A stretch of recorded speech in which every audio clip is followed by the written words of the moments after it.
Je vais vous parler maintenant d'un autre bundle qui s'appelle Easy Admin Bundle. C'est un bundle très utilisé par la communauté de Symfony et il va vous permettre en fait de gérer votre administration et va vous faciliter cette partie-là.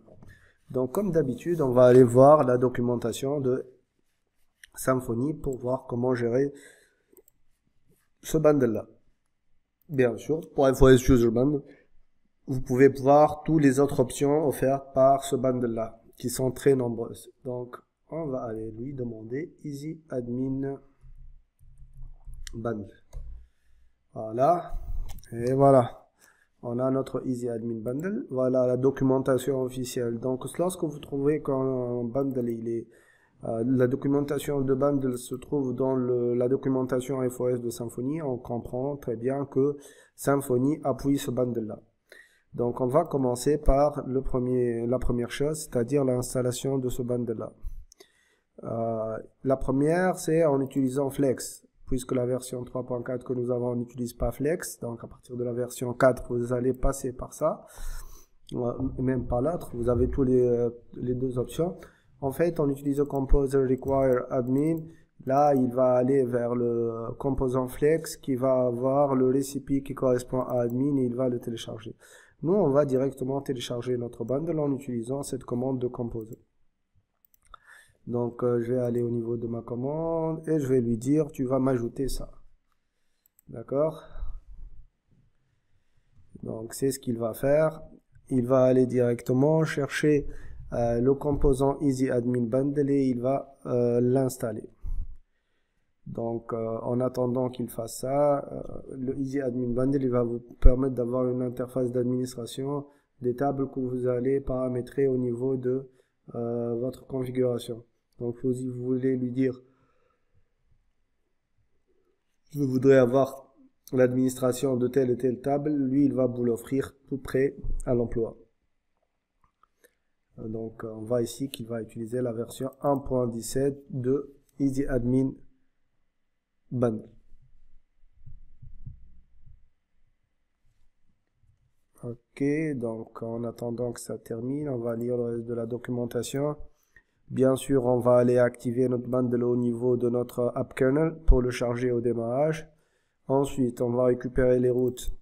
Au lieu de faire un préfixe de $admin, on va prendre un autre préfixe puisque c'est le préfixe utilisé par FOS User Bundle. Donc, on peut garder en fait ce préfixe là, mais on risque d'avoir des routes qui chevauchent. Donc, on va changer l'appellation. Et on va dire au niveau de notre firewall que si vous voulez que cette partie-là ne soit accessible que par un admin, on peut le dire au niveau de notre firewall. Ensuite, on va installer les assets en utilisant l'outil Symlink.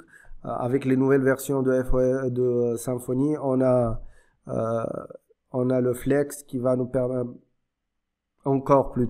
qui va nous permettre en fait d'avoir une couche au-dessus de Webpack et d'avoir en fait une meilleure gestion de vos ressources. Ça, c'est pour la partie installation. Donc, on va vérifier si ça a marché ou pas. OK. An error occurred when executing the cache clear. You have requested an existing parameter sender name. C'est au niveau de FOS User Bundle.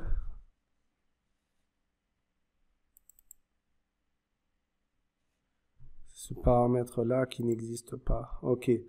Donc, je vais corriger là rapidement et je vais l'ajouter au niveau de ma configuration. Donc, c'est au niveau de parameters.yaml puisque j'ai mon mot de passe à ce niveau-là. Donc, je vais juste aller le modifier de l'autre côté de l'écran rapidement et revenir. Donc, c'est sender name. Et là, je vais aller ajouter ça au niveau de ma configuration. App config parameter.yaml et je vais ajouter un sender name que je vais appeler Ayman Tuto. Voilà. Ça devrait marcher maintenant. juste pour vérifier que c'est fait. Donc c'est au niveau de config.yaml. Voilà, là, si je fais là, j'ai voilà le paramètre qui est value. Voilà, c'est bon, ça marche. Ok. Par contre, je sais pas si c'est bon ou pas. Runtime exception. Donc on va vérifier tout simplement, est-ce qu'il a ajouté le Easy Admin Bundle. On va aller au niveau du Composer. Non, pas Composer. Voilà, Easy Corp, c'est ça. Easy Admin Bundle, c'est bon. Donc on va juste aller activer ça, vérifier au niveau du Composer.json qu'il a ajouté ça pour au niveau des dépendances. Là c'est User Bundle et là c'est Easy Corp, Easy Admin Bundle, c'est bon. Et on va aller au niveau de notre app kernel, activer app config, plutôt pardon, app kernel et aller activer ça. Donc tout ce qui est externe, on va le faire ça. Et tout ce qui est correspond au bundle que j'ai créé, je vais les séparer, juste pour avoir de la visibilité tout simplement. Et on va reprendre donc la documentation. C'est new, easy corp, etc., etc. Donc, je vais prendre toute cette partie-là, c'est tout. Voilà. Voilà, ça marche. Très bien. L'activation a été faite. Ensuite, il nous va nous demander donc d'aller ajouter toute la partie routing. Donc, on va le faire. Routing.yml, voilà, on peut le faire au début ou après, ça change pas grand chose. Et là, je vais dire easy admin. Après, bien, je vais appeler ça dashboard. Ok, d'accord. Pour les routes, c'est bon.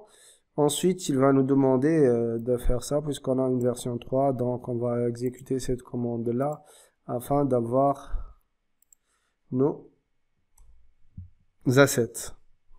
Donc, il va installer tout ce qui correspond à FOS, plutôt à Easy Admin Bundle au niveau du web. Ok, ok. All assets were successfully installed, c'est bon. Ensuite, on va avoir notre premier backend.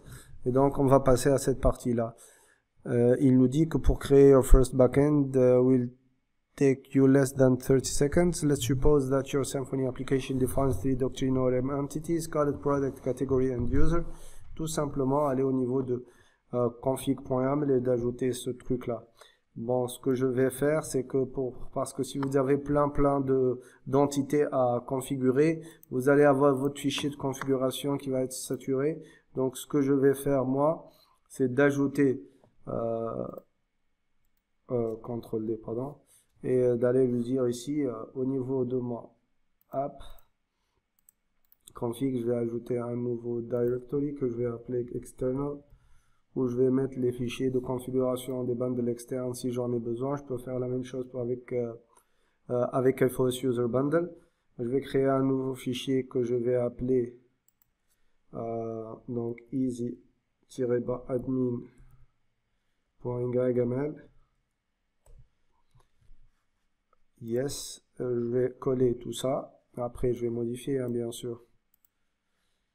Et là, je vais lui dire que je veux avoir mon external / easy-admin bundle, voilà, yml. Et là, on a notre configuration.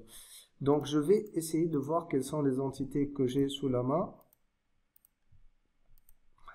Donc, ok, ok. Ça, c'est au niveau du app bundle.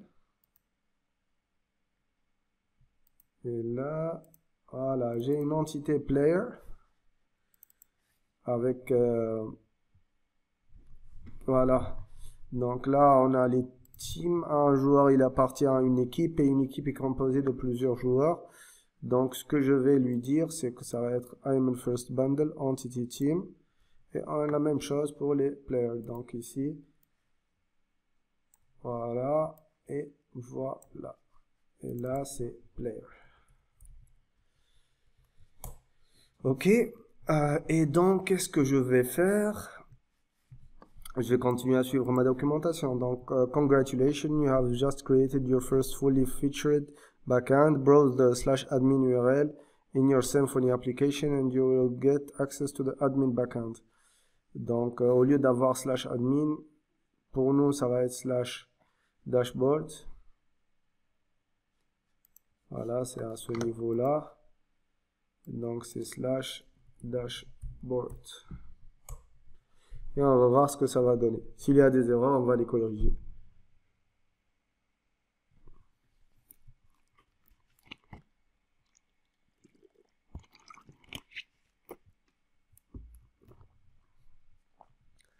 On va attendre qu'il charge. Il y a un peu de lenteur au niveau du dev. C'est l'une des choses qui est rapprochée à Symfony, sauf qu'au niveau de la prod, ça va très rapidement. Et donc, je pense que c'est pas très gênant. Donc, il est en train de charger la page. Et voilà. On a notre team avec le FC Barcelone, avec 2 players. Vous voyez ici, avec le pays Spain et les couleurs Blaugrana. Action Edit et Action Delete. Donc ça, c'est parce que en fait, on n'a pas défini la traduction au niveau de Easy Admin, voilà. Et donc,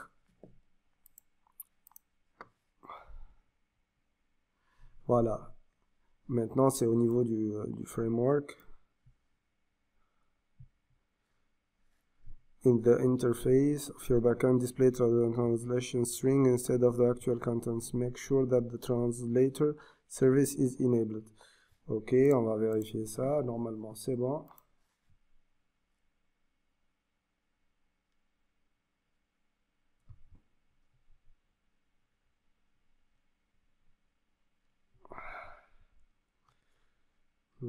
Translator, local, et la locale CFR. Normalement, il devrait traduire la langue en français. Je sais pas pourquoi il le fait pas. Bon, c'est pas grave.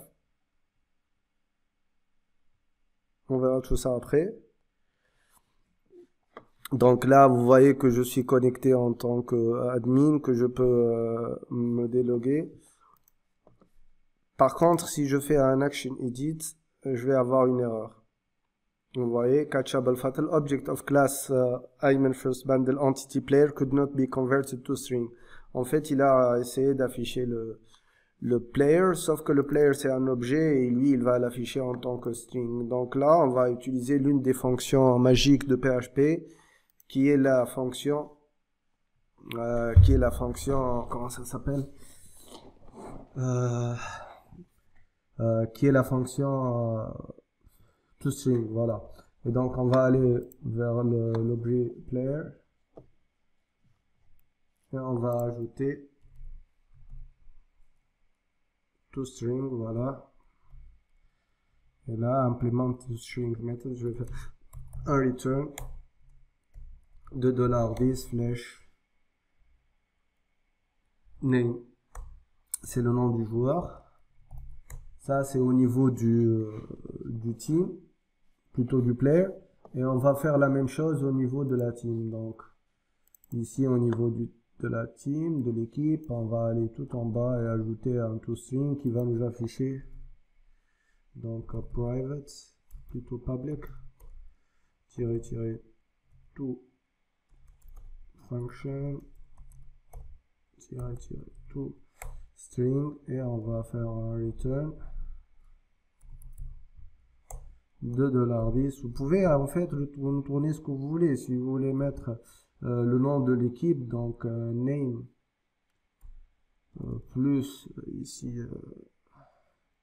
un petit espace plus $10 flèche colors, c'est à votre, c'est comme vous voulez, hein. Donc ça va être l'affichage qui va se faire au niveau de votre vue. Donc si je réactualise, j'aurai la liste des équipes. On est au niveau des players, des joueurs qui sont dans la base de données. Après au niveau joueur, j'ai juste mis, voilà. Vous voyez, maintenant on a les deux joueurs, Léo Messi et Ayman. Je peux aussi ajouter Cristiano Ronaldo. Hein. et sauvegarder, ça marche directement. Et donc vous avez toutes les fonctionnalités que vous avez. Vous pouvez configurer tout ce que vous voulez, hein. L'affichage, ce que vous affichez au niveau du form pour cette entité-là, ce que vous affichez, vous pouvez gérer l'upload de vos images. Vous pouvez même afficher les propriétés. En même temps, vous avez d'autres propriétés que vous pouvez faire. Et on va essayer de voir dans la prochaine vidéo comment on peut configurer et faire de l'upload par rapport à Easy Admin Bundle. Voilà.